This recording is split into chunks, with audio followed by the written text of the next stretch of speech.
All right, thanks so much for being with us here on Atlanta News First Plus.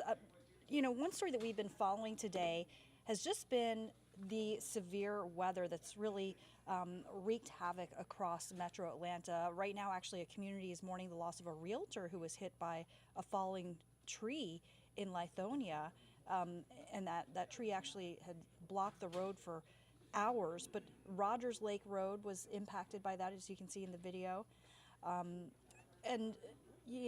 Big picture here, 100,000 homes and businesses actually lost power due to the storms at some point. Power is restored in many places around the metro, but some places still without at this point as well. And really caused some frightening moments for many residents around metro Atlanta. Let's listen. Between 9 and 10, the rain really came in really fast. Trees were going all over the place. Lights started flickering and we heard a loud crash, and that's when the tree came down. Yeah, and we encourage you to check out our website, atlantanewsfirst.com, for the latest updates.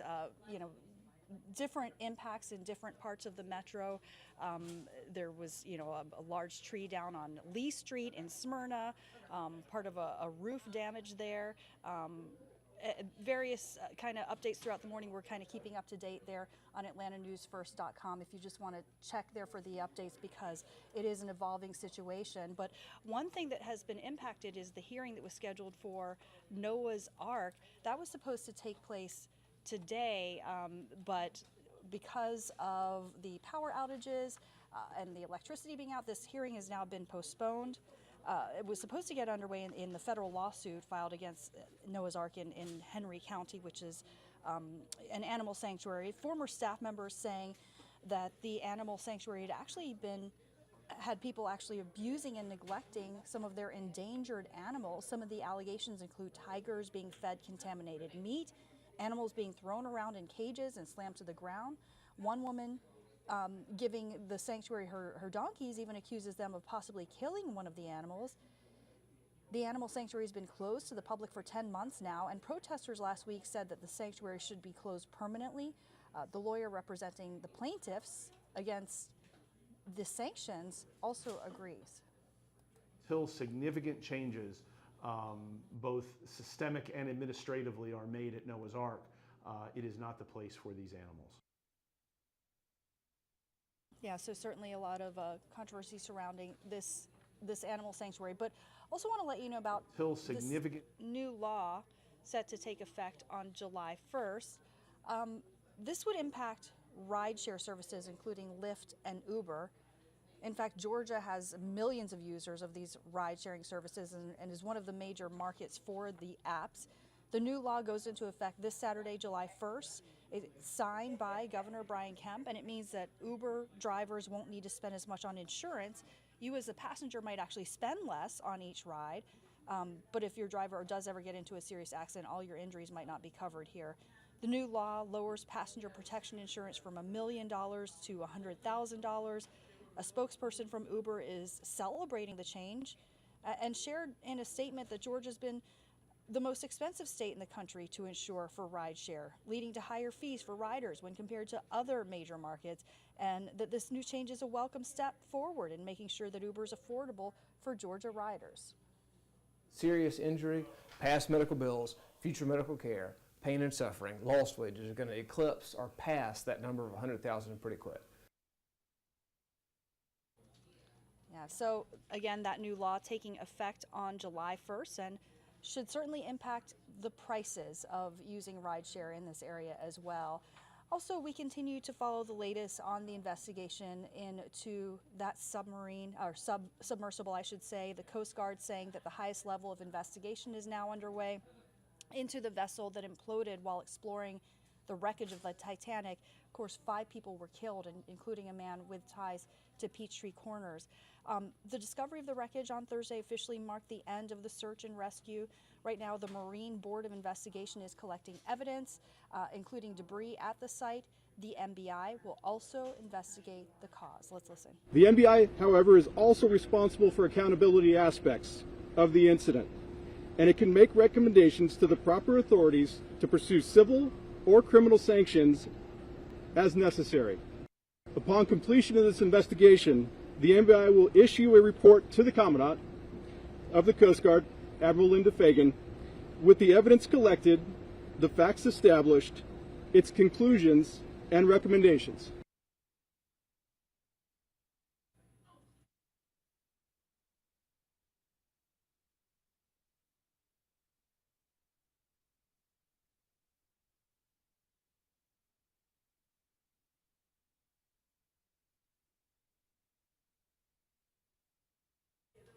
All right, so we're going to continue to follow the latest with the investigation into that submersible wreckage as well.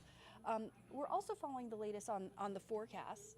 We have a meteorologist, Courtney Jacobazi, watching our radar for us. And if we take a live look outside, kind of a gray day outside in the metro. And we've had some wet weather as of late, of course. But what's in store? Well, yeah, that's something that we're going to keep watching. We're going to have the forecast for you in just a little bit. But just to recap, I want to encourage you to check out our website as well for any updates on the storm damage, something that we continue to follow on Atlanta News First.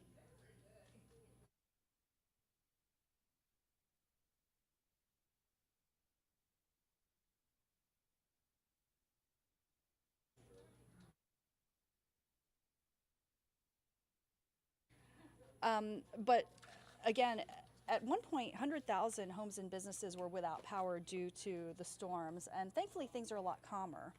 But not sure what's going to be in store. Meteorologist Courtney Jacobazi taking a look for us. Yeah, we are going to kind of shift from the storms to the heat, so from one extreme to another here in North Georgia. Now, we do have a cold front on the way that could maybe bring us an isolated severe storm through the afternoon, but overall, today will be a lot calmer than yesterday. Yesterday's storms really packed a punch and encompassed a lot of the area, of course, resulting in all of those power outages. We have an immense amount of thunderstorm reports from wind damage from yesterday. So thankfully, we are not in store for something like that today, but we do have a cold front currently out to our west, and you might notice out towards Louisiana, there are severe storms ongoing there with a cluster of storms that was very similar to what we experienced here yesterday. A little MCS, we call it, a mesoscale convective system. And just to kind of give you a little science lesson here, mesoscale means very small. So essentially models really struggle when it comes to forecasting those, and we had to kind of do our best to determine where exactly that was going to set up through the day. And ultimately, as the day progressed, we realized that was going to really impact a lot of North Georgia, and boy, did it. So when those set up, us as meteorologists, that makes our forecasting process very tricky, but we know at least the threats that they hold, which is that really damaging wind and heavy rain that a lot of you experienced yesterday. So let's talk about what's on the way the next couple of days. By the way, I'm First Alert meteorologist Courtney Jacobazi. We have a cold front that is going to move into the area, and this time of year when you have a cold front, it doesn't necessarily cool you down, but it will give us a slight break from some of that humidity that is definitely in place out there right now, feeling very summer-like out there. Now, I do also want to bring your attention out to Texas, because this is going to be the story that we look to as we head into the second half of the week. I mean, today it's going to be hot, but it's only going to get hotter. And there's a ridge of high pressure that is over Texas right now, causing excessive heat warnings and heat advisories. They are expected to have temperatures between 105 and 110 plus degrees, maybe even as high as 113 through the day today, hence that excessive heat warning. That's the color in pink there. That's impacting places like Houston and Austin, Texas. And so the weather feature that is bringing that heat is going to influence our weather for the second half of the week. Now, no, we are not going to have 100 plus degree temperatures, but our feels like temperatures will be that high as we head into the weekend. So we'll focus on the potential for maybe a few storms today, maybe an isolated severe storm, and then our focus shifts to the heat for the remainder of the work week. So here's a look at the severe outlook from the Storm Prediction Center, really looking mainly south of 85. So this includes places like Lamar, Pike, Butts County, Jasper, Putnam County, parts of Newton County. But for the most part, we're not going to deal with rain and storms today. This cold front, as it moves through, isn't really going to have a lot to work with. So, especially because it's moving through so late in the evening. So we are going to lose some of that daytime heating, but we are going to be plenty hot today. Temperatures today in the low 90s, upper 80s to low 90s. It will feel a little hotter than that with the humidity. Maybe a few isolated storms late tonight as that front moves through. And again, any of those storms, just because we do have the heat still, not necessarily 90s at 11 o'clock at night, but we'll still have at least some sort of heat to work with, and the moisture, and then you have the lift from that cold front. You put those three things together, and that could bring an organized threat for severe storms, but isolated at best. As we head into tomorrow, we turn the heat back up, but we stay dry. The good thing is, again, behind that front, the humidity drops. So we're going to go from pretty tropical feeling out there today. It's going to feel like a summer day in Georgia to actually pretty comfortable, especially for this time of year. To have dew points in the upper 50s and low 60s will be great. And then that humidity ticks back up as we head into the weekend. So that's going to, again, bring those heat index values to feels like temperatures well into the triple digits for the weekend. So if you have any weekend plans, of course, we're heading into the 4th of July weekend.